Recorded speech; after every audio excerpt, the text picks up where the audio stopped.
Okay. Ito yung nabili nating Li-Poly na 12.8 na 100 ampere na battery. Ito yung ilalagay natin to sa trolling motor natin na pang surfboard.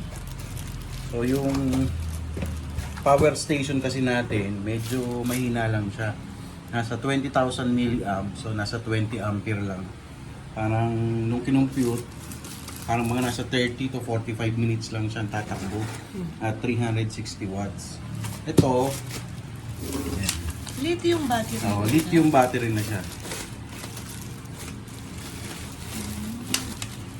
So, Paano matitest mo?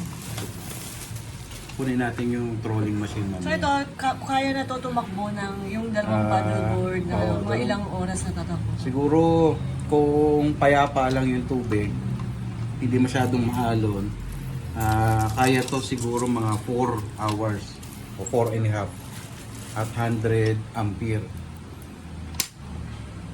So tatry natin to sa Kavinti. Ito ba talaga yung ginagamit pang mga... Oo. Li-Poly, normally yung mga deep cycle battery, marine battery, yun yung ginagamit. Pero ngayon kasi, Li-Poly na siya. Pero Yung pwedeng binili mabasa natin. yan. Hindi siya pwedeng mabasa. So paano... Lalagay natin siya sa isang container para hindi siya mabasa. Then isi-seal natin. So dito lang naman kinakabit yung terminal niya, yung positive, negative. Tapos ilalabas na lang natin yung wire, bubutasan natin yung container. So yun, hopefully gumana. Sana rin dumating agad yung charger na para dito. Yung charger? O para ma-charge siya. Yun.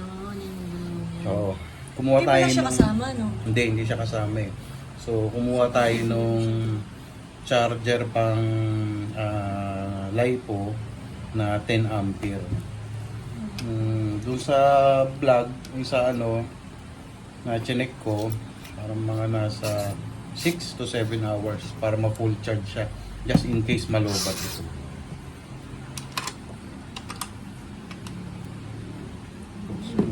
Siguro to. Sabi dun sa specification, nasa 9 kilos. 9.5 kilos. Nabigat eh. Oo. Ayan. Pagkanahin natin yun. Sa susunod na vlog makikita nila. Kita nyo. Ah.